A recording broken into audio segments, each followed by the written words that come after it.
Bonjour et bienvenue dans À travers le projecteur, le podcast où chaque invité nous partage son film préféré. Vous pouvez bien sûr retrouver ce podcast dans toutes les plateformes d'écoute, que ce soit Spotify, Deezer, Apple Podcasts, SoundCloud et même YouTube. Je suis encore et toujours Ciné2Ga et aujourd'hui je serai accompagné d'un invité plutôt spécial. Et oui, parce que lui, il nous recommande plein de fois ses films et aujourd'hui on va parler de son film préféré. Il ne s'agit nul autre que de Le Cinéma d'Amaury. Comment il va ? Ça va, et toi, merci pour l'invitation. Je suis très content d'être là. Ah, ben ça fait très plaisir de voir que ça te fait plaisir d'être là aujourd'hui, d'être un invité de À travers le projecteur pour parler de ton film préféré. Mais avant ça, est-ce que tu peux te présenter pour ceux et celles qui ne te connaîtraient pas ? Bien sûr, alors moi je m'appelle Amaury, j'ai 29 ans, bientôt 30, et je suis créateur contenu derrière le compte Le Cinéma d'Amaury, où je parle du cinéma d'hier et du cinéma d'aujourd'hui, et aussi beaucoup trop de fois de mon film préféré. Alors, dès que je peux le placer, je le place. Justement, mais quel est donc ce film préféré que tu parles autant ? Mon film préféré n'est autre que Requiem for a Dream de Darren Aronofsky. Aïe, Requiem for a Dream, donc bien sûr réalisé par Darren Aronofsky, comme tu l'as dit, sorti en l'an 2000 et nous raconte l'histoire de Harry Goldfarb, joué par Jared Leto, qui est un toxicomane. Il passe ses journées en compagnie de sa petite amie Marion, jouée par Jennifer Connelly, et de son ami Tyrone, joué par Marlon Wayans. Je sais pas si c'est la bonne prononciation. En tout cas, la mère... c'est la bonne, bah tant mieux. La mère d'Harry, Sarah, jouée quant à elle par Ellen Burstyn, souffre d'une autre forme de dépendance, la télévision. Et donc, afin de se satisfaire au canon esthétique, la veuve va s'astreindre à un régime draconien parce que elle est invitée à participer à son jeu télévisé favori. Hop, on s'arrête là. Pour le résumé de Requiem for a Dream, et moi, la première question que j'ai envie de te poser là, la question que j'ai l'habitude de poser bien sûr, parce que c'est ce qui me titille, c'est ce qui m'intrigue, c'est ce qui me rend curieux, c'est comment tu l'as vu ce film pour la première fois et dans quelles conditions ? Alors, c'est assez spécial. Alors, j'étais en seconde, donc j'avais 15 ans à peu près. C'était en 2010 et à cette époque-là, moi, j'étais pas trop axé sur le cinéma. Disons que j'allais au cinéma avec mes parents quand j'étais plus jeune, etc. Mais j'avais pas poussé le truc au point de regarder des films tout le temps. Et en arrivant au lycée, je me suis fait un pote qui aimait beaucoup le cinéma et qui a commencé à m'en parler. Et moi, à cet âge-là, les seuls films que je regardais, c'était des films d'horreur principalement, parce qu'à 15 ans, on est souvent à la recherche de sensations, tu vois. L'idée, c'était vraiment de se faire peur, de tester un peu ses limites. Et lui, il m'a parlé d'un film qui l'avait marqué. Il m'a dit c'est un film, ça va te traumatiser, tu vas voir, et c'était donc Requiem for a Dream. Quand il m'a parlé rapidement de l'histoire, ça m'a totalement hypé, j'avais très envie de le voir. Et à l'époque, c'était plus compliqué de regarder des films parce qu'il n'y avait pas vraiment de plateforme. Donc j'ai fait comme tout bon adolescent qui se respecte, je l'ai piraté. Aïe, tu sais que voler c'est mal, hein. Voler c'est mal, j'ai encore le générique des DVD là, tu sais. Oui. Mais t'as quand même transgressé les règles pour voir ce film. Exactement. Et parce qu'à l'époque, mes parents faisaient beaucoup ça aussi, donc c'est pour ça. Aïe, la mauvaise influence quand même, hein. Mauvaise éducation. Ah, l'éducation est pas folle, hein, mais bon, après, il y avait un peu d'excuses, mais quand même, ça se fait pas quand même. Non, ça se fait pas. Mais j'ai le DVD maintenant, donc je me suis rattrapé. Heureusement, si tu me disais que tu l'avais toujours dans les sites illégaux, j'aurais fait, oh là, il y a un problème. Ouais, ça aurait été un peu bizarre là. Il y a Anguille sur roche. En piratant en 2025. C'est ça.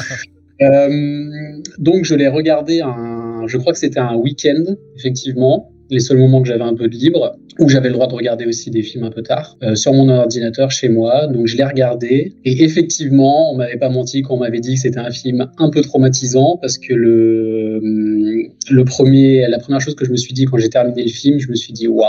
Genre, moi qui voulais un film pour tester un peu mes limites, bah là, elles étaient vraiment bien testées.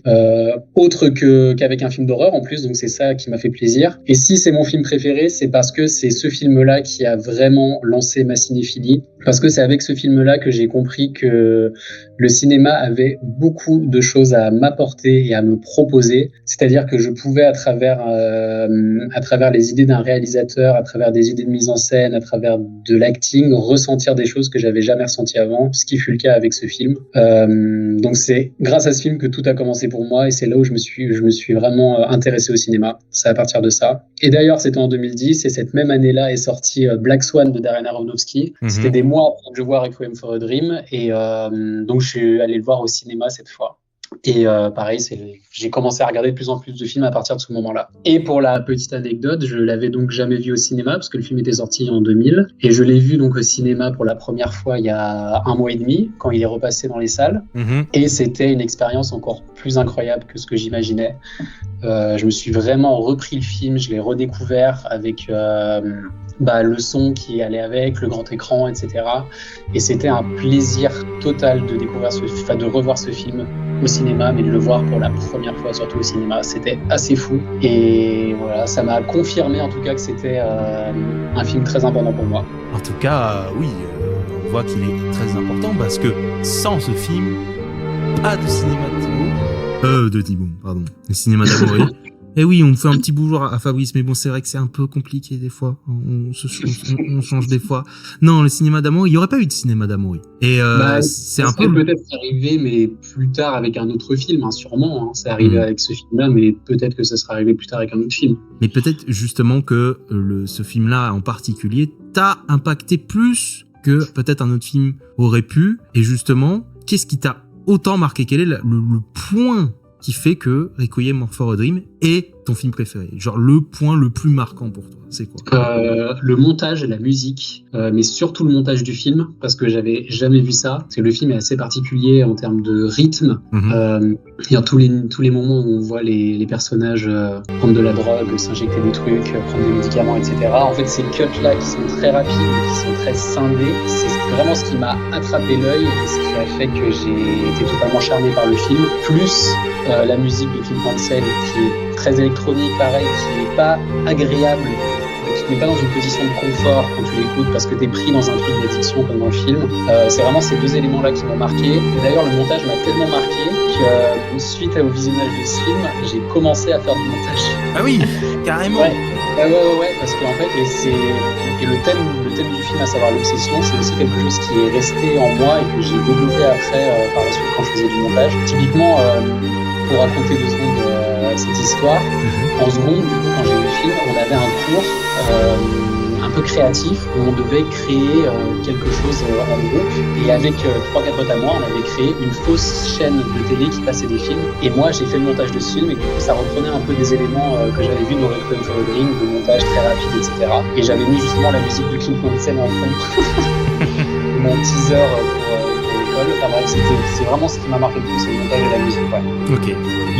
Au-delà du thème, même si l'obsession, c'est un thème qui après m'a beaucoup inspiré, et c'est un thème que j'ai beaucoup aimé voir dans d'autres films par la suite. Ce thème-là, il t'a autant marqué justement parce qu'il y a peut-être une part aussi de vérité, enfin, dans le sens où ça t'a peut-être pu te transporter dans ta propre expérience personnelle, de ta propre expérience vécue, ou pas du tout? Pas du tout, parce que moi j'avais pas du tout d'obsession ou d'addiction entre guillemets. En fait, c'est la façon de l'esthétiser qui m'a beaucoup plu. Et sur le fond, ça m'a aussi peut-être fait comprendre que il y avait des limites à ne pas franchir dans la vie. Et c'était la manière de comment Darren Aronofsky dans ce film, il arrive à faire en sorte que ces personnages ne puissent jamais trouver d'issue et qu'ils s'enfoncent toujours plus dans les enfers, en fait, dans les abîmes. Et c'est cette façon-là de traiter l'obsession et l'addiction et la dépendance qui m'a plu, vraiment. D'ailleurs, j'ai même réutilisé ce thème après dans mes études quand j'avais des projets à faire, des projets plus artistiques à faire, parce que je trouvais qu'il y avait quelque chose de fascinant dans le fait de se détruire, de mettre à mal son corps, et j'essayais de comprendre pourquoi. C'est vraiment tout ça qui m'a marqué beaucoup. C'est un peu la meilleure campagne contre l'addiction qu'on peut avoir. Hein. Ah bah ouais, totalement. Mais ce qui est fou, c'est que Darren Aronofsky, il persiste et il dit que c'est pas un film qui traite de l'addiction à la drogue, mais c'est un film plus général sur l'obsession, justement. Et effectivement, c'est le cas, parce que l'obsession, là, elle est traitée de manière très graphique dans le film et sur la drogue parce que c'est peut-être la chose la plus simple à mettre en image. Mais effectivement, en fait, une obsession, quelle qu'elle soit, si elle est beaucoup trop poussée à l'extrême, ça peut engendrer des conséquences assez graves. Et ça, je l'ai compris en voyant ce film. Oui, parce qu'on a l'obsession de la drogue, mais on a aussi l'obsession du corps aussi, enfin du régime, de la nourriture qui revient. Donc oui, et de la télé aussi dans le film, de la célébrité aussi. Enfin, c'est exactement ça. Et oui, l'obsession peut prendre tout plein de formes. C'est pas juste une seule forme qu'on pourrait qualifier ça de un peu classique comme la drogue ou l'alcool. Ça marche pour tout et n'importe quoi et c'est un cercle vicieux. C'est un cercle. Exactement. Et j'ai aimé me sentir mal à l'aise devant ce film. Il y avait quelque chose qui était pas, parce que beaucoup de gens n'arrivent pas à regarder plusieurs fois ce film parce que soit ça les traumatise et je peux comprendre en vrai parce que c'est assez particulier et ça te met quand même dans une position assez délicate en tant que spectateur parce que t'es pas à l'aise et t'es pas dans une situation de confort. Mais moi j'ai pris, c'était bizarre de dire ça, mais j'ai pris il y a quelque chose de pas de réconfortant mais de plaisant à être dans cette position-là. Peut-être parce que je savais que ça m'arriverait jamais, mais en fait c'est un tout. C'est tout ce que Darren Aronofsky a fait avec le montage, avec la musique, avec les performances des actrices et des acteurs qui font que moi j'étais totalement accaparé par ce que je voyais. Tellement ça me restait en tête vraiment longtemps. Et ça m'arrive encore des fois de penser à des scènes du film comme ça. Comme ça, des petites brides qui arrivent. Ouais, exactement. Et ça, quand ça m'arrive, ça veut dire que le film a une place très importante. Tu nous fais des hallucinations comme Jared Leto dans le film.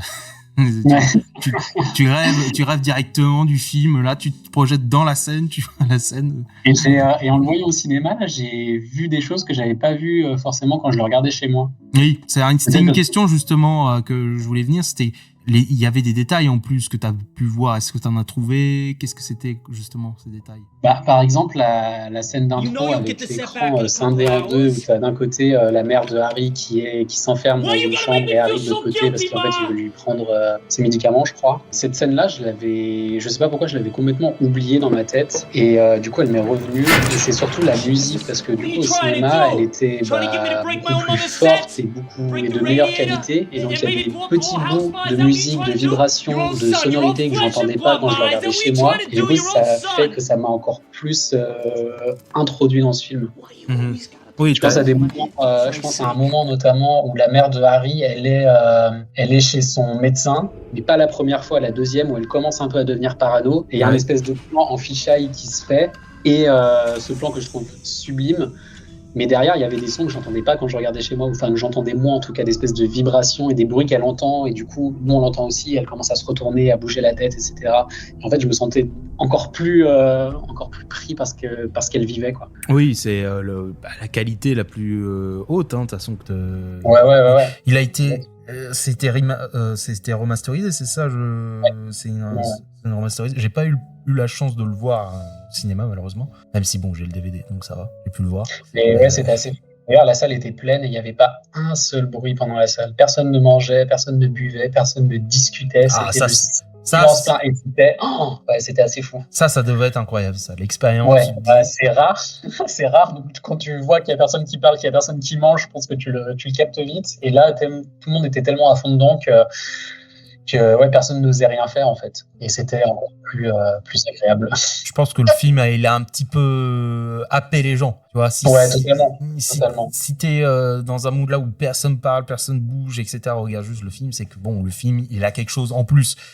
Il a quelque chose qui attire, il y a quelque chose qui happe, tu vois. Bon, même si c'est un film que je regarderai peut-être jamais de ma vie.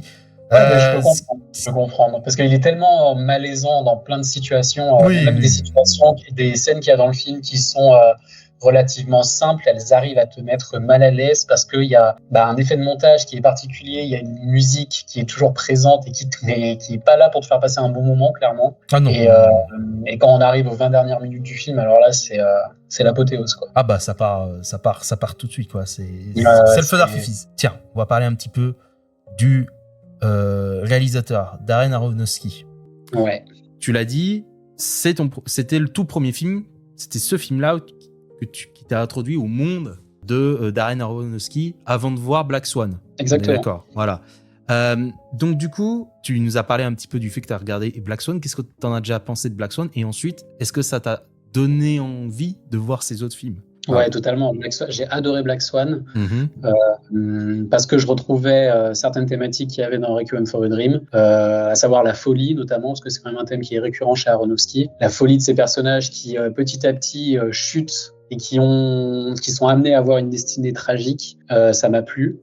Et pareil, c'est un film qui m'a vraiment mis mal à l'aise via le personnage interprété par Nathalie Portman, justement, qui petit à petit commence à sombrer dans quelque chose où elle devient folle et personne ne semble comprendre autour d'elle ce qui se passe, parce qu'elle devient vraiment complètement tarée par rapport à tout ce qui se passe dans le film. Et ouais, je me le suis autant pris que Requiem for a Dream quand je l'ai vu, et je me suis dit putain, ce réalisateur est fou et ce réalisateur va me plaire. Et après, j'ai enchaîné sur les films qui étaient déjà sortis. Et après, à chaque sortie d'Aronofsky, j'étais là pour voir ces films.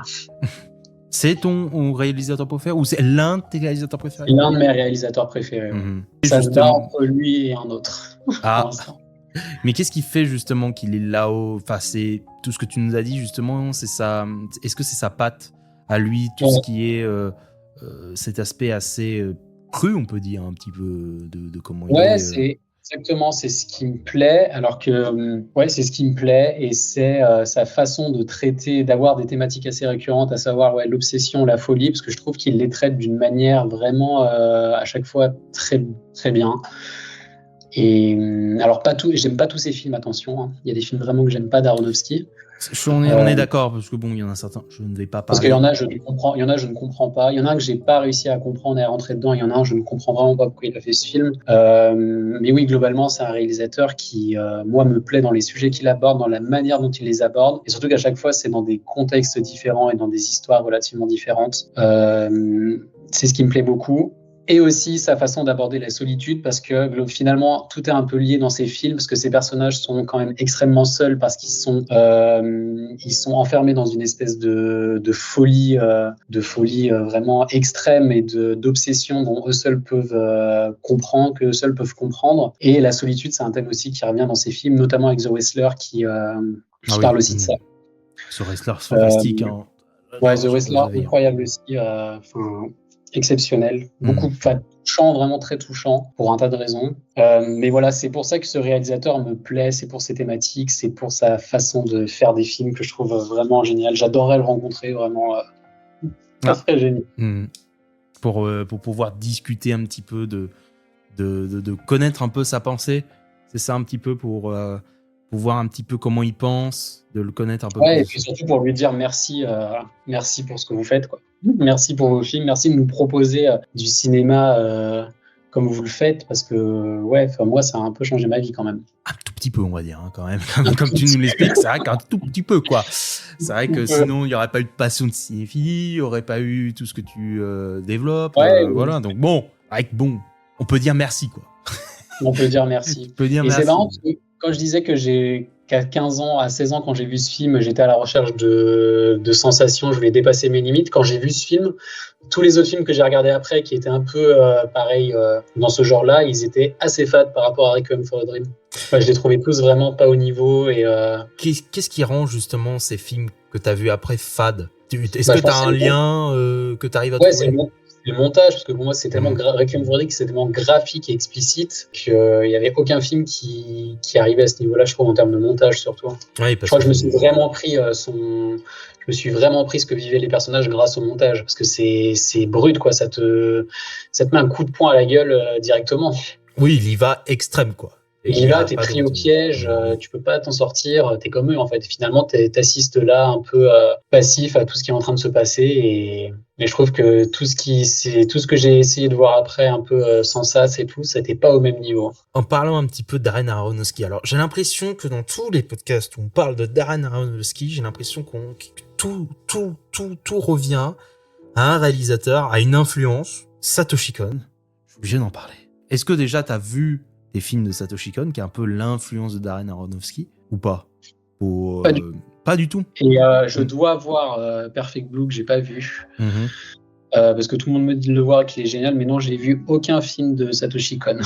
Je n'ai pas poussé le... parce que vraiment, pour le coup, en termes d'influence, Dan Aronofsky s'inspire énormément de ces films-là. Voilà, je dis ça, je dis rien. Mais je dis ça, je dis rien. Mais quand même, je conseille. Hein, vraiment, déjà, si t'as adoré Black Swan, Perfect Blue, bon, il y a beaucoup de choses qui ont été reprises. Enfin, il y a beaucoup de choses. Il y a quand même certaines choses qui ont été reprises. Et je pense sincèrement que Perfect Blue, tu vas beaucoup aimer. Hein, je le sens, je le pressens. Tout le monde me le vend comme un chef-d'œuvre. Parce que comme tu me vends un petit peu Requiem for a Dream, pardon, il y a un peu de ça dans Perfect Blue. Il y a un peu de ça. Il y a un peu de ça. Alors, ça ne va pas aussi loin dans le montage en termes extrêmes, mais je pense que ce qui peut rapprocher un petit peu de Requiem for a Dream, c'est peut-être Perfect Blue. Attention, je type beaucoup, mais c'est ce que j'avais l'impression en voyant le film. Bon, vu que t'as vu aucun Satoshi Kon, j'ai quand même enlevé cette question, mais il a quand même repris un plan du film entier du film Perfect Blue. C'est la scène. Ça, j'avais vu passer ça. Voilà, c'est la scène où t'as. Comment elle s'appelle déjà Nathalie Marion. Portman Marion, pardon. Non. Dans Requiem for a Dream. Dans Requiem for a Dream. Oui. Marion, dans Requiem for a Dream, après qu'elle ait. Je sais plus comment il s'appelle le gars qu'elle va voir pour Harold. Oui, c'est Harold. Oui, c'est ça, c'est Harold. Elle est dans la douche, elle est la tête sous l'eau. Scène complètement repris de Perfect Blue. Bon, je sais plus s'il avait payé. Je crois qu'il avait payé cette scène. Je crois que c'est pour ça. Ah ouais. Même. Mais je suis plus sûr. Faudrait que je redemande au spécialiste Satoshi Kon, à savoir Valentin de bande dessinée. Mais je suis plus sûr. Mais je crois que c'est ça. Il avait payé cette scène pour avoir les droits pour le mettre, pour dire qu'un petit peu il a un peu d'influence sur Darren. Mais ouais, en tout cas, on va pas trop étayer dessus, mais j'ai l'impression de parler tout le temps de Satoshi Kon maintenant, là, de partout, depuis les derniers épisodes, que ce soit sur Inception, que ce soit sur l'épisode sur Tokyo Godfather, et surtout aussi sur les cartons du cinéma, j'ai l'impression, et maintenant aujourd'hui, bon, je radote un petit peu, mais bon, Satoshi Kon, c'est exceptionnel, quoi. Allez écoute, je vais regarder ça, parce qu'effectivement, j'ai pas pris le temps de m'intéresser à son cinéma, mais je vais le faire. Tu verras, je pense que tu vas trouver des inspirations. Tu te dis, ah d'accord, tu vois un peu Darren, il a repris de là, tu vois. Okay. Je pense que tu peux trouver sans trop de problème, surtout avec Perfect Blue, je pense, parce qu'il y a un peu l'inspiration ultime de Darren pour Requiem et pour Black Swan. Donc voilà, je conseille.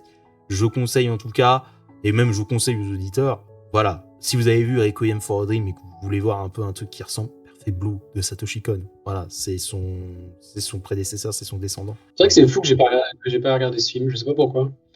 Mais c'était bien de poser des questions parce qu'au moins, tu me le remets en tête. Je pensais justement, est-ce que, vu que tu as vu du Darren, est-ce que tu voulais voir un peu d'où vient son inspiration? Mais non, du coup, au moins, ça va te permettre de voir le film. Oui. En espérant que tu l'apprécies. Donc voilà. Bon, je l'apprécierai. Il n'y a pas de raison que je ne l'apprécie pas. J'étais persuadé quand j'ai vu ce film que les thèmes de l'obsession, ça allait me passer parce que j'avais 16 ans et que à 16 ans, c'est toujours un peu ce qui nous fait frissonner, les addictions, la drogue, etc. etc. Donc, plus le temps passait et plus j'ai compris que c'était un thème intéressant et que ça m'avait pas quitté parce que sinon le film n'aurait plus du tout été mon film préféré, alors que ça l'est encore et que c'est toujours un thème qui m'intéresse toujours autant. Mais c'est pas et je comprends les gens qui disent que c'est un film un peu d'adolescent, Requiem for a Dream, c'est un peu la critique qu'on lui fait parce que c'est trop graphique, parce que c'est un film qui fait frissonner les gens, mais je trouve que ça marche encore maintenant et que c'est un peu facile de dire que c'est un film pour faire frissonner les ados, tu vois. Mais il y a beaucoup de gens qui lui font ce reproche-là. C'est ce qui ça a fait pour toi. T'as cherché un film qui frissonne quand t'es ado, donc au final, c'est un peu le public cible, mais il y a un peu réducteur. Je vois ce que tu veux dire. C'est un peu réducteur de penser que ça soit que ça. Non, il y a quand même de la substance derrière. Bien sûr. Certes, c'est très graphique, mais derrière, il y a un propos, il y a un message qui est assez évident. On le montre bien, mais c'est un message qui est quand même important de le dire. Et surtout de le faire de cette manière-là. Pas du tout romancé, pas du tout dans la facilité, dans la simplicité. Ouais. Là, non, il y va à fond.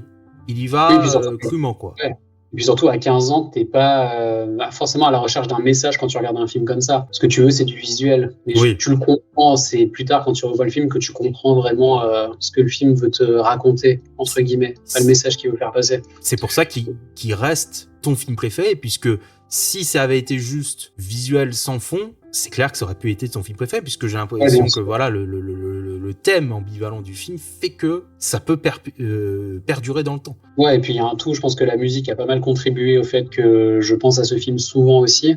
Parce que la musique est quand même mythique, culte. D'ailleurs, ça m'a un peu saoulé parce que cette musique, à un moment, on l'entendait vraiment partout, à la télé, dans des pubs, on l'entendait sur les vidéos de complotistes sur YouTube. Ah oui. Alors ça... Et ça me saoulait un peu parce que je me disais, ça va dénaturer le film. Mais en fait, non, ça va. C'est vrai que la musique, on l'entendait partout. C'est d'ailleurs comme ça que j'ai connu le film. C'est grâce à sa musique en premier lieu. Normal. C'est vrai. Voilà, les fameuses vidéos complotistes là où ils mettent à chaque fois, la théorie du complot, etc. avec cette musique en fond. C'est dans les années 2010 aussi. Ouais. Oh là là, on s'en bouffait ça des vidéos sur YouTube. Tellement. Mais bon, ça a donné un peu de publicité au film et bon, après je l'ai vu et oui. Et la photographie du film aussi que je trouve vraiment magnifique. Il y avait des idées de mise en scène aussi que que je me suis repris quand je l'ai vu au cinéma sur certains plans que je me suis dit ah ouais, en fait c'était vraiment fort d'avoir fait ça, notamment un plan où comment ça s'appelle le truc où t'as une caméra qui est sur toi mais elle te filme en face, une Steadicam? Non, c'est pas ça. C'est une caméra qui est accrochée, mais elle est en face de toi. Elle est accrochée à toi, mais elle te filme en face de toi pour que tu puisses courir avec les mouvements et elle te filme. C'est une c'est une Steadicam, oui. C'est une Steadicam. Ouais, c'est ça. Oui, pour garder le mouvement fluide. Exactement. Sans trembler. Oui, c'est une Steadicam. Exactement. Et il y a un plan comme ça dans Requiem for a Dream. Juste après, tu sais, il y a un passage de saison. À chaque fois, il y a un panneau qui descend pour afficher une nouvelle saison, donc été, automne, etc. Et au moment où on arrive en automne, d'ailleurs, je pense que c'est une des scènes qui m'a le plus choqué dans le film, qui m'a le plus marqué. Je sais pas si tu comptes me poser la question ou si c'était la prochaine question. On sait bien, on transitionne petit à petit. J'aime bien. Là. Il fait le podcast à ma place. J'ai déjà la prochaine question. Oui. La scène qui t'a marqué, c'est celle-ci. C'est entre autres celle-ci, mais si je peux en dire deux. Ah oui, tu peux, vas-y. La première, c'est alors justement la scène où Tyrone, qui est le personnage interprété par Marlon Wayans, qui est dans une voiture avec ses supérieurs, entre guillemets, qui lui disent qu'il bosse bien, qu'il pourrait avoir plus de responsabilités, etc. Donc il lui propose d'élargir un peu son terrain. Et là, d'un coup, ils sont dans une voiture avec un chauffeur, et là, d'un coup, t'as la vitre qui s'ouvre, et le chauffeur se retourne, et il lui dit, le personnage de Tyrone dit à un des mecs à côté de lui, ah, t'as un chauffeur blanc, et là il se retourne et il bute tout le monde, le chauffeur.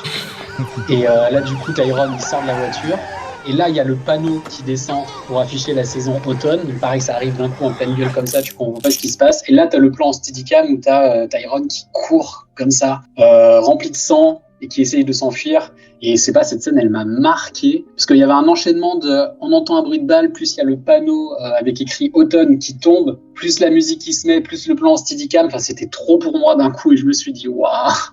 Un enchaînement là de scène, tu te dis non. C'était un enchaînement de tout là qui m'a vraiment marqué. Et ça c'était assez fort. Et la scène, et honnêtement, juste le final du film, les 20 dernières minutes. Qui m'ont pas mal marqué, notamment le moment où... je peux spoiler ? Attention, bien sûr, je préviens pour les autres, bien sûr. Alerte spoiler ! Alerte spoiler. Alors, le moment du dénouement, donc les 20 dernières minutes où on assiste vraiment à la chute de nos 4 personnages. Le moment où les 2 amis de Sarah Goldfarb viennent la voir à l'hôpital psychiatrique. Elles sont assises donc autour d'une table, elles ont le regard baissé. Et là, d'un coup, t'as une des 2 amies qui se lève, parce que Sarah arrive. Et la deuxième amie se lève, et là on a un gros plan sur les 2 regards de ses amis, puis un plan sur Sarah Goldfarb totalement inerte en fait, sans âme, sans vie, totalement morte de l'intérieur et morte même de l'extérieur parce qu'elle a vraiment plus de vie qui émane d'elle. Ce plan-là m'a marqué, et juste après, on voit les 2 amis de Sarah Goldfarb qui sont sortis, qui sont sur un banc en train de pleurer. Et cette scène-là, elle m'a vraiment traumatisé quand je l'ai vue la première fois. Et elle m'a retraumatisé quand je l'ai vue au cinéma. J'ai pleuré même. Hmm. J'ai eu un moment de waouh, c'était tellement triste à voir ce moment. En fait, tu te rends compte à travers leur regard qu'elle voit leur amie en fait qui sera plus jamais comme elle était avant et qui a totalement pété un plomb. Et c'était assez perturbant de voir ça. Hmm. Et c'est là où le jeu des regards était vraiment fort et bien filmé. Ah oui, il est exceptionnel, oui, en effet. Les interprétations sont folles aussi dans le film. Donc, Ouais, vraiment. Il y avait rien à dire. Moi, je te rejoindrais aussi sur ces scènes-là. Alors après, moi, j'en ai une qui m'a encore plus marqué. C'est la scène de l'hôpital où on révèle Harry débande son bras et là on voit oui. la marque immense Horrible de ça. la marque. À ce moment-là, je me dis bon, je vais peut-être arrêter le film. C'est trop pour moi. Arrêtez. Et ensuite après. C'est vraiment le dernier moment où il est à l'hôpital et il dit qu'il a mal et ouais, il lève son t-shirt et on voit le truc, ouais. Oh non, et le médecin là se rend compte qu'en fait c'est un toxico et c'est là où il appelle les flics et tout. Ouais. Oh, horrible. Et qu'en plus après on lui coupe le bras parce que bon, voilà, hein, au bout d'un moment, bon, le bras il est un peu dead. J'étais en mode bon, c'est bon. Arrêtez. Ah oui, cette scène, elle est pas agréable à voir. Ah ça, non, c'est sûr. elle est pas agréable. Elle est pas agréable. Tu vois l'évolution de son bras pendant le film en plus. Au début, il a un peu mal, une petite piqûre, et ensuite ça prend de l'ampleur, etc. sur tout le bras. Il y a même une scène où il se pique dans le bras à un moment. Je sais pas si tu te souviens. Oui, il se pique dans le bras directement. Dans la voiture, cette scène, elle est horrible à voir. C'est la scène où on se dit, ok, là ça devient trop. C'est trop. Ouais. C'est trop. Exactement. Parce qu'avant, on passait vitef, tu sais, c'était un cut, tu sais, de transition où on le voyait se piquer. On se dit bon, il y a pas trop grandes conséquences, mais dès que tu le vois dans le véhicule avec la marque déjà qui était présente, tu fais c'est un peu trop. Et là, l'hôpital, bon, c'est le clou dans le cercueil, hein. Je te fais bon. Allez. Ouais, et puis la scène où il se repique dans le bras, c'est la scène où je me suis dit bon bah là il y a vraiment plus d'espoir quoi. C'est vraiment fini pour eux. Parce qu'il y avait toujours un moment dans ce film, c'est ce qui m'a aussi marqué, c'est que c'est des personnages qui pensent faire les bons choix mais qui font une succession de mauvais choix au possible. Mais il y a toujours des moments où tu te dis oh, allez peut-être qu'ils vont s'en sortir, peut-être que ça va marcher. T'y crois un peu et le moment où vraiment Harry se repique dans le bras, là j'ai perdu tout espoir pour eux. Je me suis dit bon bah là c'est foutu en fait, ils vont droit vers la mort. C'est évident. Oui, c'est comme tu le dis parfaitement. C'est un film où on se dit allez, ça va. À la fin, ils vont sortir de tout ça. Non. Non, mais en fait, c'est comme si t'étais dans leur tête. Tu dis bon, c'est pas grave, mais il y a une autre solution, Mais en fait, non, il y a zéro solution. C'était voué à l'échec dès le départ, de toute façon. Ah oui. Et c'est ça qui est marquant. Hein. C'est ça, c'est le fait de se dire non, en fait. Ouais, c'est ce qui est un peu triste aussi, en fait, c'est de se dire ils sont tellement en détresse parce qu'ils sont dans une addiction qui est forte qu'ils sont prêts à tout, mais en même temps rien n'est réfléchi et tout est fait sur le moment pour combler une addiction, pour combler un manque et tout passe par le manque. Et même la relation amoureuse entre Harry et Marion. D'ailleurs, ça me stresse parce que c'est Marion dans la version originale et Marianne en VF. Oui. Parce que je me souviens parce que je l'ai revu en VF il y a pas si longtemps. C'est vrai que c'est Marianne. Il dit Marianne. Ouais. Et même cette relation qui au départ était une vraie relation amoureuse, elle se transforme en une relation amoureuse qui marche que parce qu'il y a du manque et que l'un contribue à fournir l'autre en fait en cam. Mais quand il y a plus ça, au final il y a plus d'amour. Et ce qui donne lieu du coup. À la scène où, pareil, cette scène, elle m'a pas mal marqué. La scène où Marion, elle est chez elle, elle en peut plus, elle attend que Harry revienne avec de la cam parce qu'ils ont plus rien. Et il lui avait dit qu'il avait un plan, qu'il allait revenir avec, etc. Et il revient, il y a plus rien. Et là, il s'embrouille vraiment vénère. Et c'est là où tu te dis, en fait, il y a plus de drogue, il y a plus d'amour, il y a plus rien, quoi. Il y a vraiment plus rien et que leur relation, qui était à base une relation amoureuse, elle est anéantie parce que l'addiction a pris le dessus et que le manque de drogue a pris le dessus sur tout ce qui pouvait rester de positif et de lumineux chez eux.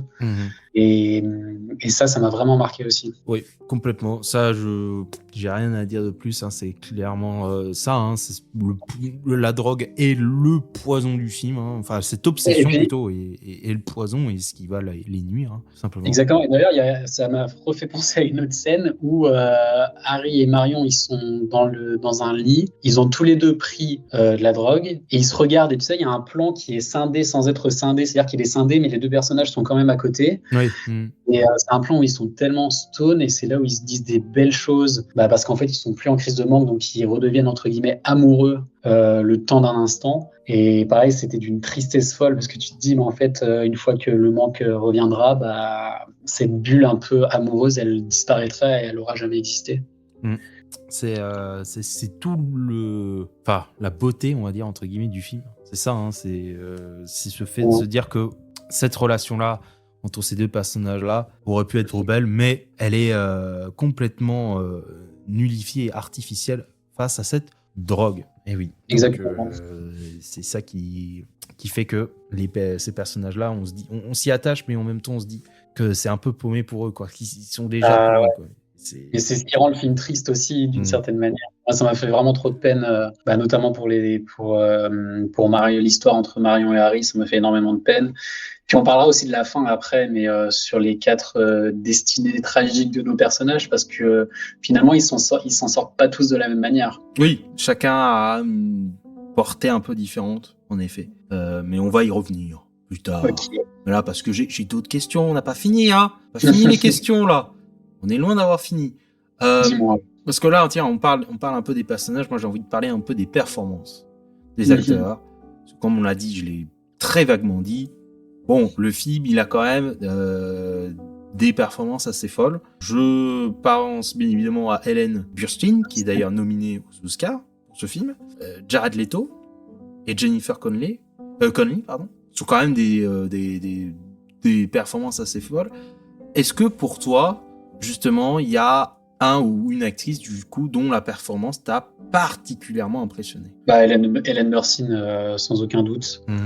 Parce que pour le coup, Ellen Burstyn, elle est toujours seule face à elle-même quand elle vit des trucs, parce qu'elle est tout le temps toute seule chez elle. Et ouais, elle fait des performances de jeu. Elle arrive parfaitement à retranscrire ce sentiment de manque, mais qui est différent parce que qui est pas un manque. Qui est d'une certaine manière un manque de drogue, mais plus un manque de médicaments, entre guillemets. Une trop forte prise de médicaments qui crée une dépendance, et je trouve qu'elle le retranscrit parfaitement, ce sentiment de dépendance et ce sentiment de montagne russe entre je suis au top et d'un coup je baisse et après je reprends des trucs et je suis au top et un coup je baisse. Et ouais, je trouve sa performance vraiment immense. Et pareil, en vrai, Jared Leto, j'ai découvert avec ce film aussi. Et j'ai jamais revu une performance comme ça de son côté. Oui, on est d'accord. On sait qu'il est talentueux, mais bon, ouais, on mais l'a pas. Dépend. Si, il y a dans le film Dallas Buyers Club, il est très très bien. Oui. Dallas Buyers Club, il était très très bien aussi dedans, mais c'est vrai que bon, sa valeur étalon, c'est quand même Requiem for a Dream, quoi. Ouais, il y a 3 films où je l'aime bien. Il y a celui-ci, il y a Mr. Nobody et il y a Lord of War. Mais Lord of War, il a un peu pareil le rôle du mec un peu camé, etc. Qui fait d'une autre manière. On dirait qu'il aime bien il sait faire le camé. Ouais. Mais oui, donc j'ai découvert tous ces acteurs avec ce film, avec Requiem for a Dream. Et ouais, j'étais impressionné. Mais Ellen Burstyn, elle a une force de jeu qui est incroyable, je trouve. En plus, elle a des mimiques, elle a des espèces de tics au niveau de son visage quand elle est en manque, quand elle va bien. Enfin, elle est trop forte. J'ai adoré. Et Jennifer Connelly aussi, parce qu'elle a un regard qui m'a totalement charmé quand je l'ai vue la première fois. Un regard qui évolue avec le temps, qui est beaucoup plus, qui est très tendre au début et qui devient de plus en plus colérique, plus elle en manque. Et voilà. Donc, que des bonnes performances. Mais en vrai, tous les acteurs sont bons dans ce film. Il n'y a rien à acheter. Vraiment rien à acheter. Mais quand même, toi, le top 1, c'est quand même Ellen. Ouais, bien sûr. Oui, non, mais c'est clair que moi, je te rejoins. Quand tu vois la performance de Ellen Burstyn, tu fais d'accord. Et elle est seule chez elle et qu'elle commence à péter un câble et que son frigo commence à bouger et qu'elle a des hallucinations, etc. Enfin, oui, non, fou. Mais tu la voyais. Enfin, je me dis, mais en fait, elle est folle dans la réalité. Là. Avec ses mimiques, ses yeux exorbités aussi, qui rajoutent un truc. À la panique, en fait, elle joue trop bien la panique. Même le moment où elle est avec son fils, elle lui fait croire que tout va bien, sauf qu'en fait, elle commence à grincer des dents et tu l'entends grincer des dents. Et là, du coup, Harry, il comprend qu'elle a pris du médicament. Du speed. Ouais. Et elle est comme ça. Et ça, ce bruit de mâchoire qui craque, ça m'a un peu dégoûté. C'était hyper désagréable. Et au cinéma, du coup, on l'entend encore plus. Et ce moment me crispait à chaque fois où je l'entendais serrer sa mâchoire. Et je me suis dit, putain, la pauvre. Et ça, elle le joue trop bien. J'ai été hyper empathique envers son personnage. Oui, parce que aussi, ce qui est fort avec elle, c'est qu'elle peut changer du tout au tout. Elle peut passer d'une personne extrêmement énergétique à une personne complètement amorphe. Exactement. Et dans les deux cas, c'est toujours au point, quoi. Ouais, et puis après, passer à une personne complètement folle. Oui. À les moments où elle commence à sortir de chez elle vers la fin, où elle a les cheveux totalement ébouriffés, la robe mal mise, elle est dans le métro et elle commence, vraiment, elle devient folle. Quoi. Elle pourrait être dans un film d'horreur que ça nous dérangerait pas. Ah ouais, bien sûr, exactement. C'est la folle du métro, hein. À un moment, tu te dis... clairement la folle du bus. c'est clair. À un moment, tu te dis, bon là là, enfin, tu vois le début, tu vois la fin, tu fais, ok, bon, il y a eu un petit changement, quoi. Tout petit changement. Ouais, puis il y avait ce truc de, comme c'est une vieille personne dans le film, il y a ce truc où tu sais dès le départ qu'elle se fait arnaquer pour passer à la télé, etc., et que ça va jamais aboutir, et tu te dis, ouais, elle s'est fait avoir, sauf qu'elle va tellement le prendre à cœur parce que c'est tellement important pour elle qu'elle va vraiment plus du tout raisonner de la bonne manière, et qu'elle va s'enfermer dans un truc où ça va devenir son obsession principale, aller voir sa boîte aux lettres, voir si elle a reçu un courrier, etc., pour au final ne jamais passer à la télé et que ça prenne que son obsession prenne le dessus. Enfin, je trouvais ça vraiment, vraiment très fort. Ça, on est d'accord, hein. Si vous voulez regarder le film, cette performance-là, donc du personnage de Sarah, donc la mère de Harry, attendez-vous à quelque chose. C'est très très fort. Très très fort en tout cas. Mais c'est vrai que comme tu le dis, Jared Leto, bon, il n'y a jamais eu d'autres performances où il a été meilleur que ça. Jennifer Connelly aussi, je trouve que c'est sa meilleure performance. On l'a moins vu après aussi, enfin elle a eu moins de rôles majeurs, j'ai l'impression. Oui, je trouve, c'est son rôle le plus majeur, si je me trompe pas, parce que après bon, on l'a vu récemment dans Top Gun Maverick, bon, c'est un personnage secondaire. Et elle a joué dans dans Noé de Darren Aronofsky. Oui, Noé, mais bon, ça c'est un peu plus, on va dire, malheureusement. Mais oui, voilà, c'est à peu près ces faits les plus notoires, si je me trompe pas. J'essaie de deviner. Oui, il y a Once Upon a Time in America, mais bon, à Saint-Bro, elle est toute jeune. Oui, elle était jeune. Toute petite. Effectivement, c'est aussi le rôle qui l'a révélé, ça c'est sûr. D'ailleurs, Jared Leto, c'est à partir de ce film qu'il a commencé à entamer des transformations physiques majeures pour ses futurs rôles. Avec ce film-là, il avait perdu du poids et il avait fait une abstinence de sucre et de sexe aussi pendant plus de 30 jours, je crois, pour vraiment être un peu en situation de manque. Ça a bien marché, en tout cas, parce que oui, bon, c'était pas une de mes questions, mais oui, en effet, il avait perdu, je me souviens, c'est 15 kilos, je crois, au film. 15 kilos dans le film, donc quand même une belle transformation. Oui. Et j'adore aussi, on n'en a pas parlé, mais juste le personnage de Tyrone aussi, que je trouve, qui Marlon Wayans, qui joue très bien le rôle du meilleur pote un peu branleur, qui est là pour rendre service, mais qui en même temps il va proposer des trucs qui vont pas marcher, et qui apporte aussi autre chose au film, parce que lui, on voit jamais vraiment la détresse dans ses yeux, mais on arrive à l'imaginer. Il la camoufle. Il la camoufle plus à travers il est toujours dans les mauvais coups, il est mais en même temps je sais pas, je l'aime bien. C'est un peu le côté un peu plus bonhomie un peu du film. Bon, je trouve Tyrone, j'allais dire Marlon, mais du coup c'est l'acteur, mais Tyrone, le personnage de Tyrone est un peu le côté un peu plus cool, un peu plus bonhomie, mais bon, il cache mieux la face que les deux autres, mais il est dans le même bateau, hein. Il est dans le même bateau, ça c'est sûr. Mais c'est celui qui le cache le mieux. Comme tu le dis, on le voit plus à travers ses yeux, par ses gestes. Et puis il est toujours un peu là en soutien, entre guillemets, toujours celui qui va essayer de trouver des solutions, mais qui va au contraire enfoncer le clou, puisque... Oui, c'est l'ami sympa, mais bon, tu fais quand même pas mal de bêtises, quoi. Ouais, exactement. On a perdu trop d'argent face à toi. C'est lui qui lui donne les mauvais. J'ai un plan là, mais en fait, il y a toujours une merde qui arrive. Il y a toujours un problème. Tu te dis bon. Et il désespère jamais. C'est ce qui est fou, c'est qu'il est toujours optimiste et qu'il pense toujours qu'il va y arriver. C'est un côté un peu plus rafraîchissant, parce que si on avait que des personnages à la Harry, bon. On a compris. Mais au final, il finit très mal aussi. Hein, bon. Ah oui, ça n'empêche rien. Il finit mal. Point.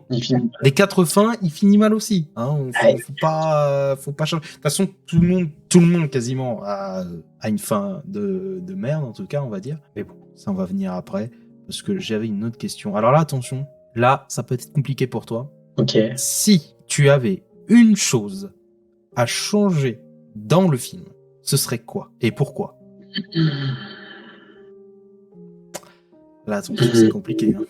Hein. Ah, waouh! Une chose dans le film que j'aimerais changer. Si, il y a des scènes qui m'ont, alors elles sont nécessaires dans le film, mais où je m'en fous un peu. C'est juste les scènes où Harry il rêve. Et tu sais, il y a toujours ce pont avec au bout bah, une personne qui est censée être Marianne. Et en fait, tu le vois courir. Enfin, au début, tu vois ce pont à travers une fenêtre parce que c'est lui qui l'imagine. Et après, tu rentres dans sa tête, tu rentres sur ce pont et il essaie de courir et il essaie de la rattraper. En fait, ces scènes-là, elles sont importantes pour. Elles apaisent un peu ce qui se passe dans le film. Ça crée une mini. Mais c'est pas les scènes où je me dis bon, on aurait pu les enlever, ça aurait rien changé. Bah, pourtant, quand même, c'est devenu des scènes Mythique. presque cultes. Ouais, c'est ça qui est. cette scène en fait du pont avec la mer, oui, parce que symbole de liberté aussi. Je comprends tout ce que cette scène elle apporte. Elle dit beaucoup de choses, effectivement, la liberté, mais je sais pas. En vrai, c'est vraiment pour chipoter, hein, parce qu'il y a rien que j'aime pas le fait dans ce film. Ah bah oui, mais c'est justement pour ça que la question existe, parce que c'est jamais. C'est vraiment pour chipoter. Hein. Mais c'est les petits temps morts du film, tu vois. Pour toi, cette scène, elle aurait dû être plus implicite que explicite. Bah, je pense que tu l'aurais même pas mise du tout, que ça m'aurait pas choqué. Ça t'aurait rien changé au fait, quoi. Non, vraiment pas. Tu le vois juste avancer vers le mur, tu te dis bon, et sans le voir justement son propre monde à lui, tu te dis ok, il plane trop. Ouais.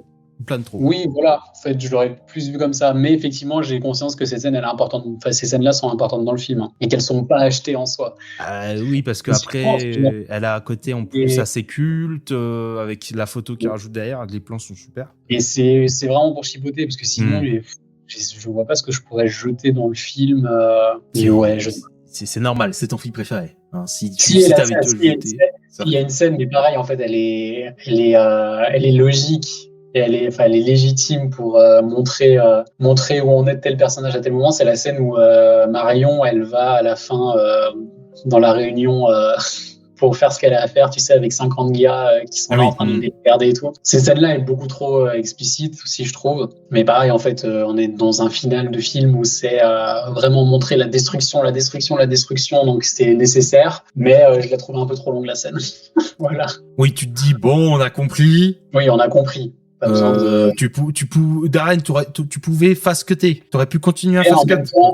Mais en même temps, on est dans 20 minutes de choc total, donc il fallait choquer. Donc, là oui. Hein. Il y a plus de limite.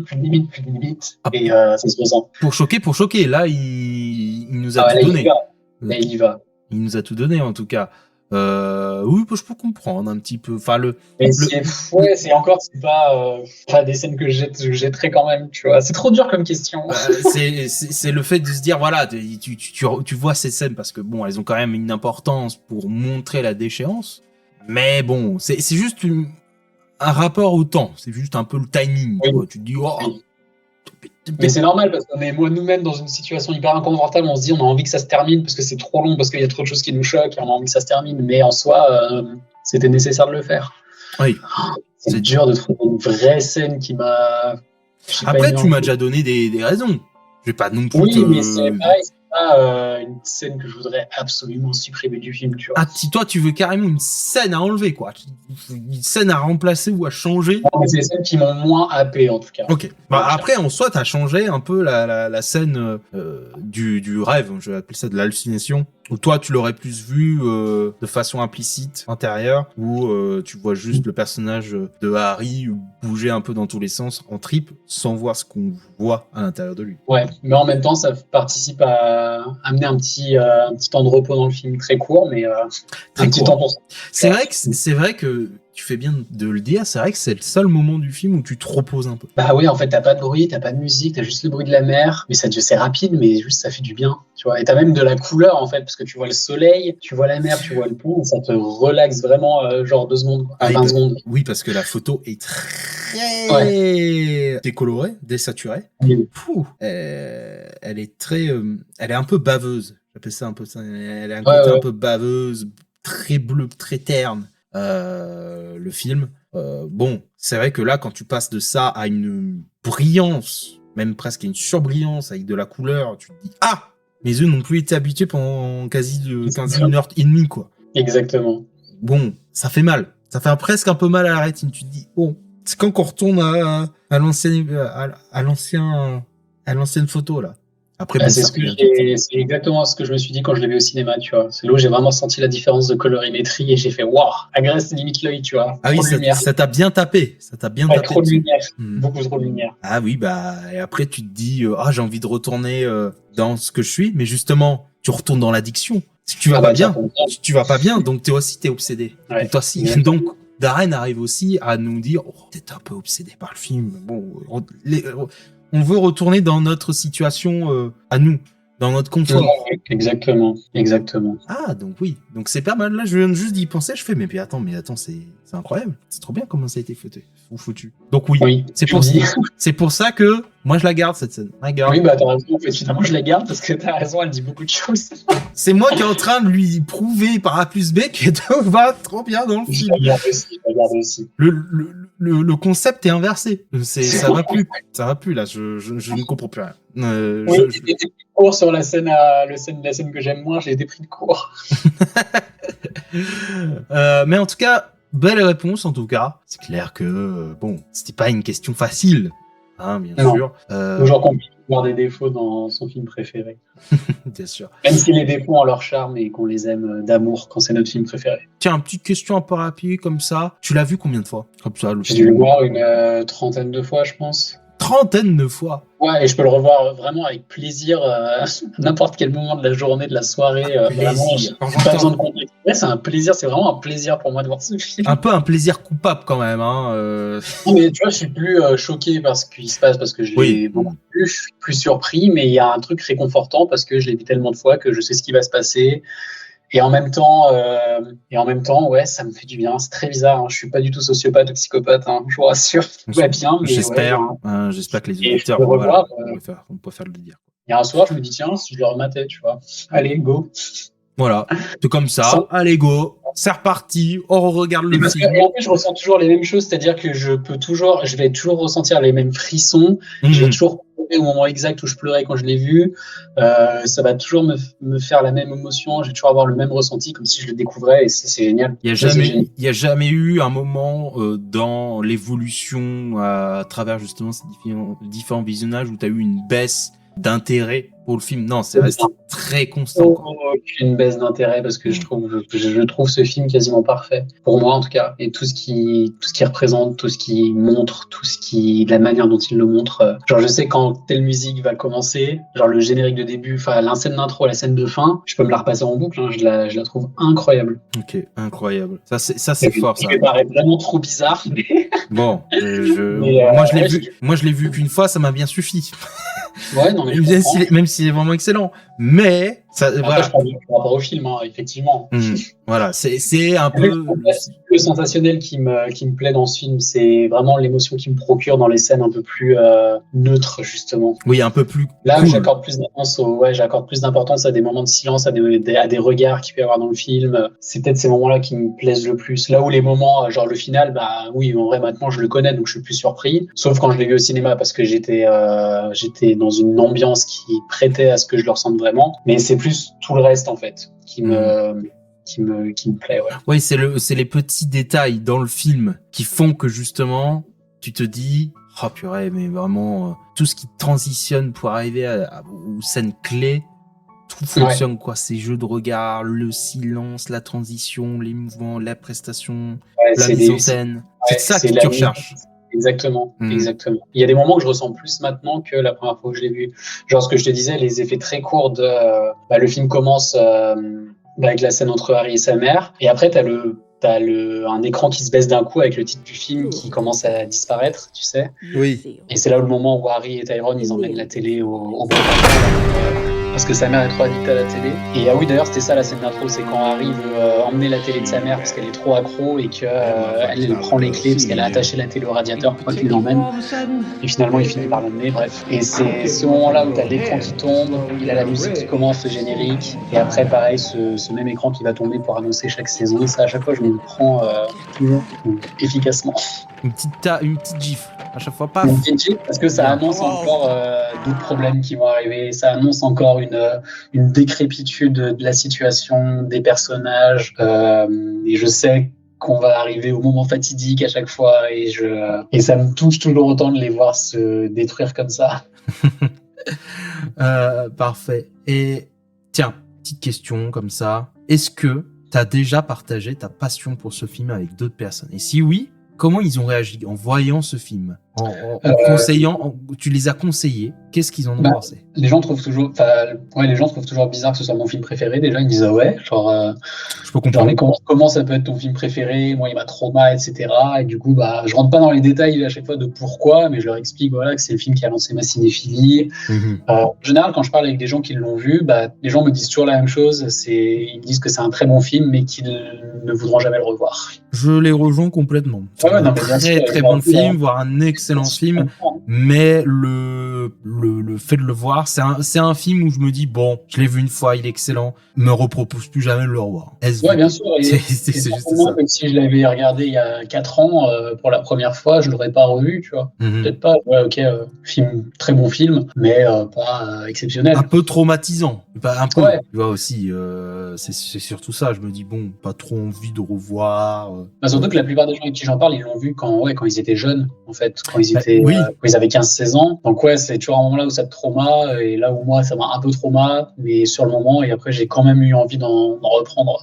Donc, voilà, toi, tu t'es baigné dedans. Tu t'es baigné dans l'obsession du film. C'est la première fois que tu fumes une clope, que tu dis que c'est dégueulasse, que tu vas jamais en refumer, et qu'après t'en refumes et que tu tombes accro à la clope. C'est exactement la même chose. C'est exactement ça. T'es tombé dans l'obsession Requiem for a Dream. Ouais. Tu te dis, ah purée, c'est traumatisant, mais en même temps quelque chose. Et là, et là, c'est fini. T'as agrippé, fini. Mais ouais, les gens ont toujours les mêmes arguments pour me dire que ce film les a traumas, que c'est. Il y a même des gens qui m'ont dit qu'ils n'ont pas pu le finir parce que ça les a trop. Faut finir le film quand même, hein. Il faut toujours finir les films. On n'abandonne jamais un film en cours de route. Même si c'est le plus mauvais film du monde. Ah, si, peut-être. Mais quand même. Quand même, quoi. Requiem for a Dream, ça se laisse très bien regarder. Même si, bon, à la fin, t'es pas bien. J'étais pas bien, moi non plus. Quand je l'ai vu, j'étais ado aussi. J'avais quoi, 15? J'avais 15 ans aussi. Bon, t'es en mode, bon. Surtout que ça aurait pu rester un film. Ça aurait pu rester un film que j'ai vu ado et qui m'aurait traumatisé sans plus. Mais non, c'est vraiment qu'il a eu un impact plus important que ça sur moi. Effectivement, c'est un film, j'ai eu ma dose de sensations, c'est génial. Je passe à autre chose. Mais non, ça n'a pas été le cas.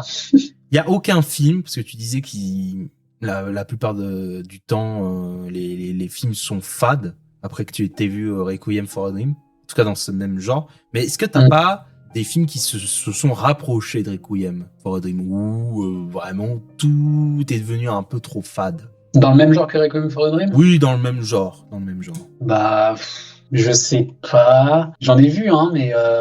Ou est-ce que vraiment il y a eu un avant-après, tu t'es dit, il n'y a plus la même saveur, quoi? Non, après, je me suis repris une claque de saveur un peu dans le même style avec Climax de Gaspard Noé. Ça, je l'ai pas vu, ça. Mais de toute façon, les Gaspard Noé, je les ai pas vus. Faudrait que je les regarde, même si bon. Climax de Gaspard Noé, c'est différent, mais c'est un autre niveau, pareil pour. C'est compliqué. Présenter l'addiction, la drogue, etc.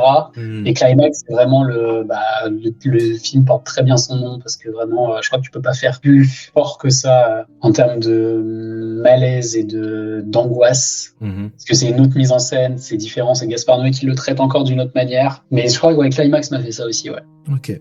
Et sinon, les autres, il y a quand même de très bons films sur les addictions, attention, mais pas au même niveau que Requiem, mais parce que Requiem, il a une place importante dans ce qu'il a lancé après pour moi.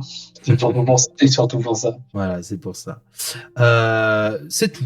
Voilà, les questions, c'est terminé. Enfin, j'ai pas d'autres questions à te poser. À moins que tu veux rajouter un petit détail, peut-être. Est-ce qu'on peut juste parler de la fin? C'est vrai. Parce que moi, j'avais ce débat avec mes potes, justement, quand j'avais regardé ce film au lycée. On se demandait quel personnage a la pire fin et qui est celui qui s'en sort le mieux et celui qui s'en sort le moins bien. Et on avait ce débat parce qu'en vrai c'est intéressant parce qu'il y a on peut se faire beaucoup d'interprétations de la fin parce qu'on ne sait pas ce qui va se passer après, mais on peut se dire qui en fait finalement s'en sort le mieux, qui s'en sort le moins bien. Moi, selon moi, la personne qui s'en sort le moins bien, mais je l'ai compris maintenant et je l'avais pas compris quand j'avais vu le film, pour moi c'est vraiment le personnage de Marion qui s'en sort le moins bien. Pour quelle raison? Parce que c'est la seule qui va continuer à entretenir son addiction en se prostituant et en allant toujours toujours beaucoup plus loin pour obtenir sa dose. Là où Harry, on pourrait se dire que comme il est à l'hôpital, il va peut-être se faire sevrer, plus il a un bras en moins, donc je pense que ça peut potentiellement lui servir de leçon. Donc peut-être, tu imagines en fait le futur des personnages, tu dis peut-être que lui, il peut remonter la pente. Tyrone, il est en prison, et pareil, en fait, il a plus accès à sa dose, etc. Donc en fait, il va finir par se sevrer, je l'imagine comme ça. Et Sarah Goldfarb, qui elle aussi une des pires, je pense que c'est les deux pires. Moi, Qui j'hésitais. elle est vraiment, du coup, elle a plus de vie, elle a plus d'âme. Et justement, la scène de fin où on la voit sur son lit et elle sourit parce qu'elle regarde encore la télé. En fait, tu te dis un peu la même chose qu'avec Marion. Tu te dis, en fait, elle va jamais s'en sortir. Elle sera toujours accro à ça. Pour moi, c'est quand même Sarah qui a la pire. Hein. Enfin, oui, tu sens qu'elle a complètement... elle a complètement oublié, quoi. Ça le truc, c'est qu'elle n'aura plus conscience de tout ça, là où le personnage de Marion, elle entretient encore son truc et elle a toute sa conscience. Ah, du coup, oui, parce que c'est vrai. Jamais, tu vois, sur le long terme, c'est-à-dire que Sarah Goldfarb, elle a plus sa tête, en fait. Du coup, potentiellement, elle sait plus ce qui s'est passé et elle a complètement oublié tout ça. Juste, elle est complètement vide. Là où le personnage de Marion, en fait, elle sait qu'elle est obligée de continuer à faire ça pour avoir sa dose. Et du coup, elle rentre dans un cercle encore plus vicieux qui s'arrêtera vraiment, vraiment jamais et qui va l'emmener, à mon avis, à faire des choses encore pires que ce qu'elle a fait à la fin du film. Ouais. Tu vois, mais c'est une question que je trouvais intéressante. C'est vrai, vu comme ça, c'est vrai qu'il y a l'aspect de conscience qui rentre en jeu.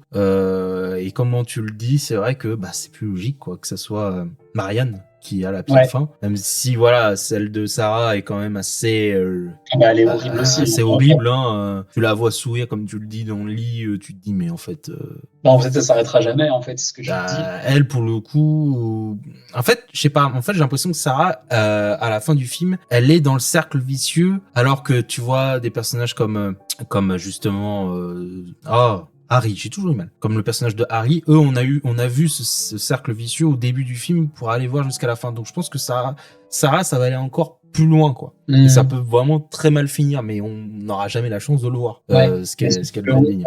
Pour moi, elle va juste s'éteindre totalement abrutie par la télé. De toute façon, elle est totalement lobotomisée, en fait, parce qu'ils lui font des trucs horribles. Et du coup, elle est juste là, inerte, à attendre la mort, finalement, mais sans souffre. T'as l'impression qu'elle souffre plus, finalement, que sa souffrance liée aux médicaments, elle l'a plus, et que là, elle attend juste que le temps passe. Son sourire, il donnait un peu cette impression-là aussi. Là où Marion, à la fin, elle sourit, et tu sais, elle se met sur son canapé avec son gros sachet de drogue, et elle se met en position fétale, tu vois, genre en boule sur le canapé. Ouais, elle est en mode, ça c'est à moi, tu vois. Elle sourit parce qu'elle sait que elle a ce qu'il faut pour tenir peut-être 3 mois, mais au final, qu'est-ce qui se passera 3 mois après, tu vois, elle devra encore recommencer. Et ainsi de suite. Donc, oui. En tout cas, c'est clair que c'est peut-être les deux pires fins. Ouais, selon moi, ouais. Je te rejoins aussi là-dessus. Mais bon, c'est que des fins de merde. Voilà. De toute façon, dans tous les cas, oui. Cela, on vous dit, oui, c'est la pire fin, c'est la pire fin. Spoiler alert, c'est toutes des fins de merde. Hein, il y en a aucune qui est bien. Il y en a aucune qui est bien. D'accord.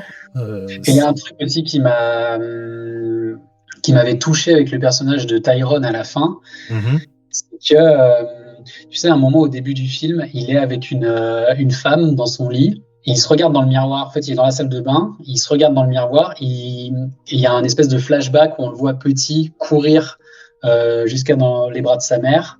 Sa mère, je veux juste que tu aimes fort ta maman. Et à la fin, quand il est en prison dans son lit et qu'il pareil, il se met en position de fœtus, on revoit un espèce de mini flashback transparent de lui petit avec sa mère. Et il y avait un sentiment de déception qui apparaissait avec ce personnage-là, qui apparaissait pas avec les autres, où il se dit, en fait, j'ai déçu ma mère parce que je suis devenu une merde, en fait. Oui. Il y avait ce sentiment-là de... Il y a un sentiment de regret. Ouais, de regret, exactement. C'est vrai. Mais ça, je l'ai compris plus tard en revoyant le film plusieurs fois. C'est vrai qu'on le voit peut-être pas au début parce qu'on se dit, bon, voilà, il est en prison, super. Mais oui, voilà. Et c'est une autre lecture que je trouve intéressante aussi. C'est une autre lecture, en tout cas, qui est, comme tu dis, très intéressante. En tout cas, autre point à rajouter ou... Je crois que j'ai fait le tour sinon, je crois que c'est bon. Je crois que j'ai à peu près tout dit.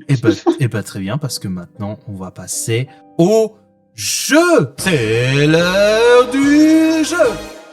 Et oui, alors attention, là c'est... Moi, un truc, c'est que je suis très nul au jeu. Hein. Ah bon, ça va, il y a quelques questions.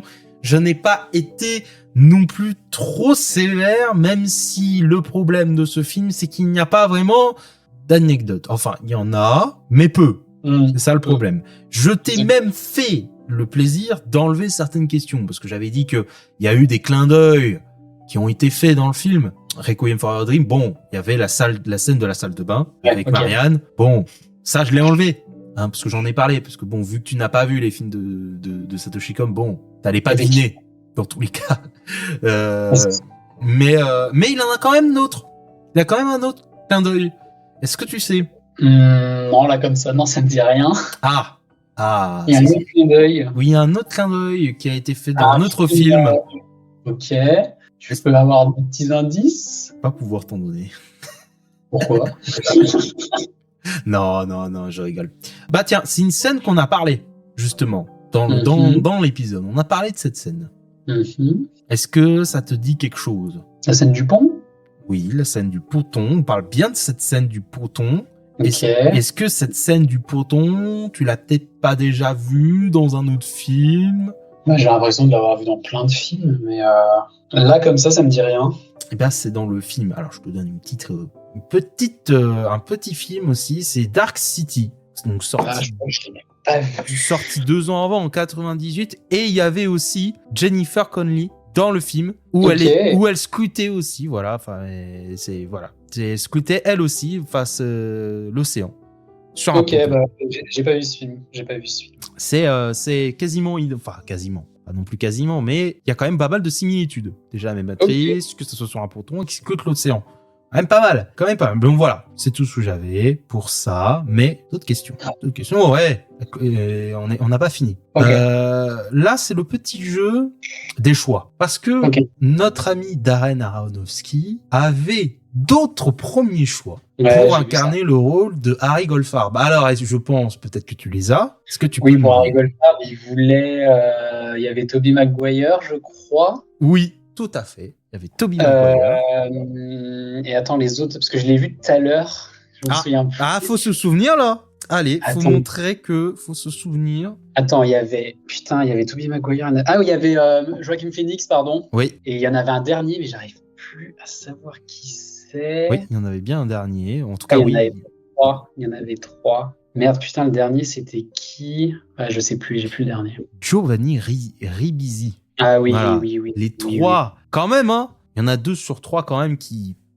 c'est quand même quelque chose. Hein, Tobey Maguire ou Joaquin Phoenix, ça aurait pu être grandiose aussi. Hein. Un Spider-Man toxico, mais j'aurais tellement aimé voir ça. Et Joaquin Phoenix, tu le mets dans Requiem for a Dream et tu le mets 20 ans après dans Joker. Ah bah c'est le même. Ça aurait été le même. C'est vrai qu'en plus, tu le vois amaigri à fond. Ah ouais, lui, il aurait été allé à fond. Je pense que 15 kilos, ça aurait été peut-être même plus pour lui, Joaquin, peut-être. Mais bon. Il était très mince à l'époque encore déjà. Hein, donc, oui, c'est vrai qu'il était encore un peu mince. Je crois qu'il a quand même pris un peu de masse musculaire justement pour Gladiator. C'est pour ça qu'il a pas pu. Hein, ils sont quand même sortis la même année. Bon, au final, dans les 2 cas, il aurait été gagnant, Joaquin Phoenix, même si bon, Gladiator, bravo, bien joué de l'avoir pris. Mais Tobey Maguire, ça aurait été très drôle. Hein. Tobey Maguire, ça aurait été assez fou aussi. J'aurais adoré voir ça. Parce que pour le coup, je le vois totalement là-dedans. C'est vrai qu'il a un peu la tête du client aussi. Hein. La tête d'un toxico bien comme il faut, bien un peu fou. Je suis d'accord. Enfin, il nous a montré un peu ça. Enfin, alors, pas vraiment dans le thème toxico, mais plus dans le thème un peu d'obsession, de jalousie dans le film Brother, où il était vraiment très très bon. Donc oui, je l'aurais très bien vu dans ce rôle. Ouais. T'imagines, il aurait enchaîné Requiem et ensuite Spider-Man, ça aurait fait un spectre un peu un peu violent, quoi. Mais ça aurait été drôle. Ça aurait été drôle de voir ça, mais c'est vrai que Tobey Maguire, ça aurait été un choix qui aurait pas été déconnant. Ouais, de ouf. Qui aurait été pas déconnant non plus, mais je crois qu'il avait pas accepté parce qu'il était dans Wonder Boys, je crois. Peut-être, ouais. C'était dans Wonder Boys, oui, parce que c'était 2000, le film est de 2000 aussi, oui. Oui, c'est Wonder Boys, je pense que c'est pour ça. Qu'il a pas pu, mais bon. Il aurait été un parfait client, mais bon, même si Jared Leto, pour le coup, il est bien content d'avoir eu ce film. Ça lui va totalement bien aussi, ouais. Oui. Ça lui va très bien. Il a une belle tête. J'aime bien qu'il a une tête un peu de camé. Voilà, cherche le nom. Peut-être de camé un petit peu Jared Leto, même si Toby... Il a un teint hyper pâle. Oui, il est très pâle. Il a un visage creux. C'est vrai qu'il a toute la définition d'un mec camé, parce que bah voilà, la description physique correspond parfaitement. Exactement. En tout cas, dernière petite question, et après on passera à la toute dernière partie. Il y a un caméo dans le film. D'une personne particulière. Est-ce que tu sais qui c'est? Alors tu parles pas de quelqu'un de connu? Ah bah, connu, bah, en tout cas dans l'univers du film, il est très connu, on va dire. Oui, dans l'univers. Tu parles de l'auteur? Oui, l'auteur du livre. Selby, c'est ouais, ça? C'est ça. Oui, qui joue le gardien à la fin, qui se moque du personnage de Tyrone pendant qu'il est en train de faire son truc là. Parfait, c'est exactement ça. Et oui, parce que Requiem for a Dream, c'est adapté un livre du même nom. Que Hubert Selby a coécrit le scénario avec Darren Aronofsky d'ailleurs. Et oui, c'est vrai, il est crédité en tant que tel, en tant que co-écrivain. Et oui, il joue dans le film, effectivement. Et il joue dans le film. Voilà, très bien, bravo. Et d'ailleurs, il y a la famille d'Aronofsky qui joue dans le film aussi. Oui, il y a le père, il y a la mère. Le métro avec son journal quand il voit Sarah Goldfarb qui commence à lui demander où est-ce qu'elle doit aller pour passer à la télé. Et il y a la mère qui joue une des voisines, je crois. Oui, je crois qu'elle joue une des voisines qui est allongée sur le mur, là, tu sais, avec toutes les chaises. Je crois que c'est ça. C'est ça, Charlotte Aronofsky. Voilà, c'est une petite réunion de famille aussi. C'est plutôt marrant. C'était plutôt marrant en tout cas. Voilà, c'était la petite question. Même si voilà, le film, il a pas trop non plus d'anecdotes, mais c'est vrai que ces petites anecdotes font quand même vachement plaisir. Il n'a pas d'anecdotes croustillantes, à part celle de Tobey Maguire et Joaquin Phoenix. C'est vrai que c'est les trucs les plus croustillants, quoi, les plus juteux, les plus intéressants. Sinon, le film se fait tranquillement, sans trop d'anecdotes farfelues en tout genre. Donc voilà. Ça change un petit peu, mais en tout cas. Bon, maintenant j'ai mes 2 dernières petites questions que je pose à la fin. Je t'écoute. Tu m'avais parlé que tu as le DVD, le Blu-ray, c'est bien. Tu as acheté légalement cette fois-ci, félicitations. Mais est-ce que t'as... J'ai acheté légalement.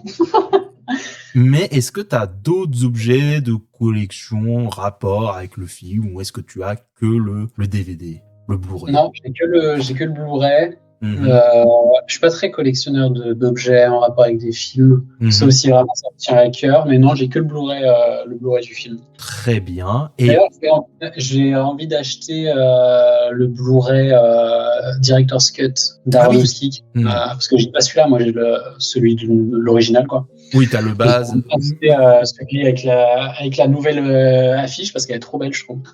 Je vois pas quelle est la nouvelle affiche d'ailleurs. C'est celle qu'ils ont mis quand ils l'ont passé au cinéma. C'est un gros plan sur un œil, mais qui est beaucoup plus détaillé. Ah oui, ok. Et l'affiche elle est vraiment belle. Et du coup, je voulais acheter le coffret collector, mais quand j'ai voulu l'acheter, il était en rupture. Et t'avais des objets avec dedans, je sais plus quoi. Mais il était en rupture à la Fnac, donc je l'ai pas acheté encore. Ah, dommage. Bon, faudra un petit peu patienter. Mais est-ce que tu as vu la Director's Cut ou tu l'as pas encore vu? Bah oui, c'est celle qui est passée au cinéma. Ah oui, ok, c'est celle qui est passée au cinéma. Ah bah je savais même pas. Je pensais que c'était la version de base qui était passée. Mais du coup, t'as trouvé la Director's Cut intéressante ou est-ce que tu trouvais que c'était pas si nécessaire que ça? Pas nécessaire parce que j'ai vraiment pas vu trop de diff avec, à part que c'est remasterisé, tu vois, mais j'ai pas vu trop de différence sinon. Il y a pas de scènes qui t'ont impacté. Tu te dis ah là, je l'ai pas. Non, mais alors il y a des scènes. Il me semble que quand je l'ai vu au cinéma, il y avait des scènes, je savais plus si je les avais déjà vues ou pas, mais je pourrais plus les dire là comme ça. Okay. Mais je crois qu'il y a des moments où je me suis dit, mais est-ce que je l'avais vu? Ça me dit rien. Mais je suis pas certain de mon info. Et ben, ça donne une raison de le revoir et de comparer et de regarder les 2 films en même temps. Voilà, je dis ça, je dis rien. Je donne des petites idées comme ça. Je serais capable. Ça, c'est un vrai fan. C'est une vraie personne qui aime son film préféré. Ça, je reconnais. Enfin, dernière petite question. Tu nous avais parlé un petit peu tout à l'heure que t'aimes bien rencontrer Darren Aronofsky, sans doute un petit peu. Mais est-ce que c'est le membre de l'équipe du film que t'aimerais le plus voir? Ou est-ce que t'en as d'autres? Est-ce que c'est un acteur? Ou est-ce que c'est vraiment le réalisateur que t'aimerais parler, rencontrer, discuter? C'est vraiment Aronofsky. là où les autres acteurs, les autres membres du film, à savoir les acteurs, j'aime bien leur filmographie, mais j'en suis pas fou. Darren Aronofsky, c'est vraiment un réalisateur où 80% de ses films, je me les suis pris et je les aime vraiment d'amour. Et rien que pour ça, rien que pour tout ce qui m'a fait ressentir devant mon écran quand je voyais ces films, que ce soit Requiem, que ce soit The Whistler, que ce soit Mother aussi, que je trouve assez fou. Et Pi, d'ailleurs, Pi, pareil, son premier film qui était un peu pour moi une version, une V1 de ce qu'allait devenir Requiem for a Dream plus tard sur les addictions. Et non, vraiment, pour tout ce qui m'a apporté, pour tout ce qui m'a fait ressentir, c'est vraiment à lui que j'aimerais juste dire merci. Merci. Et ensuite, un petit peu parler en tête à tête, en mode oui. Je sais même pas si je serais trop intimidé. Tu serais trop intimidé, tu dirais juste. Tellement. Tu dirais juste thank you, et puis. Ouais, voilà, je pourrais juste dire ça avec un regard tendre, une photo, et partir à dire thank you. Et tu t'es dit, c'est bon, j'ai réussi ma vie, c'est bon, j'ai plus besoin. Et en plus, là où je suis très content, c'est il était à Paris quand Requiem for a Dream est passé au cinéma, Darren Aronofsky était à Paris pour faire un peu la promo de tout ça, et il était à la Cinémathèque, et je n'ai pas pu y aller. Aïe. Et ça, je m'en suis mordu les doigts, mais vraiment, parce que j'étais à 7 de toucher mon rêve du bout des doigts. Attends son prochain film. Oui, j'ai très hâte d'ailleurs de son prochain film. Attends, je sais plus c'est quoi, il parle de quoi, je ne sais plus. Un film avec Austin Butler et j'ai pas regardé le trailer parce que j'ai pas envie de voir le trailer. Moi non plus. Justement, je sais même plus. J'ai envie de me laisser la surprise totale. Je sais même plus de quoi ça parle. Je crois que c'était le code stealing, il me semble, sur un ancien joueur de baseball ou un truc comme ça. Mais j'ai pas envie d'en savoir plus. Je veux vraiment le découvrir sans rien voir avant. On verra au moment. Je sais même pas quand il sort. Il n'y a même pas de date. Il y a un trailer qui est déjà sorti, donc je il y a un trailer. De toute façon, moi je regarde pas. Un teaser, pardon. Il devrait sortir là, je sais pas, peut-être l'année prochaine. J'imagine. Ouais. J'imagine. On verra en temps et en heure, en tout cas. Il nous fera l'honneur de sa présence, peut-être à Cannes, peut-être on ne sait pas où l'année prochaine. Ouais, mais c'est possible qu'il le présente à Cannes, ça serait bien. Peut-être ou à Paris, voilà, en avant-première. Et là, tu te dis, c'est le moment. Faut que j'aille. De toute façon, chaque film d'Aronofsky, je suis au ciné jour 1. Voire même avant, en avant-première. Maintenant, si on peut m'inviter à une avant-première du prochain film d'Aronofsky quand il sortira, mais invitez-moi. Vraiment, invitez-moi. Je vais regarder qui distribue le film et je vais envoyer un mail au distributeur. Je vais dire, invitez-moi, s'il vous plaît. Tu vas m'en dire, s'il vous plaît, un petit ticket juste pour y aller. Je veux juste rencontrer mon idole et puis voilà. J'ai mon réseau. Je vais voir ce que je peux faire. T'as ton réseau, ça devrait aller, ça devrait bien se passer. Ça devrait, s'il vous plaît, vous savez que je l'aime. Petite photo avec lui, c'est tout ce que je demande, voilà, rien de plus. Invitez-moi à voir le film en avant-première, juste ça, même s'il est pas là, c'est pas grave. Je veux faire partie des premiers. Je veux être les premiers parce que je suis tellement son fan que voilà, je préfère le regarder en premier, avoir l'exclu de le voir en premier. Ça, c'est fou. Exactement. Et très bien, en tout cas, on espère que ça se réalisera très vite. Voilà. On espère, en tout cas, merci beaucoup. Amaury. Merci à toi, c'était trop cool. Je suis très content qu'on ait parlé de ce film. Je suis très content qu'on ait discuté ensemble de tout ça. C'était trop bien. Oui, j'ai beaucoup aimé aussi. On a parlé en long et en large et en travers, le film. J'ai beaucoup aimé. En tout cas, n'hésitez surtout pas à le suivre. Alors, sur Instagram et TikTok, c'était 2 réseaux où tu es présent. Voilà, pas d'autres réseaux, on est d'accord là-dessus. Voilà, de toute façon, les liens seront en description du podcast, que ce soit sur les plateformes d'écoute, que ce soit Spotify, Deezer, Apple Podcast, bien sûr, que vous pouvez laisser une note. Très important aussi, de laisser une note, partager, c'est toujours un régal si vous me faites ça. Et laissez un commentaire, bien sûr. Et pourquoi pas aussi vous abonner, vous liker sur YouTube, bien sûr, pour ceux qui veulent. En tout cas, ça fait toujours très plaisir. En tout cas, moi, j'ai pris un très grand plaisir à parler de Requiem for a Dream, en tout cas. Et j'espère que toi aussi. J'ai l'impression que oui. C'était génial. Parfait. En tout cas, voilà. L'épisode était génial. C'est lui qui l'a dit. C'est donc validé. En tout cas, moi, je vous donne rendez-vous dans 2 semaines, comme d'habitude, le dimanche midi pour le prochain épisode de À travers le projecteur. Et sur ce, moi, je vous dis la prochaine. Bye tout le monde.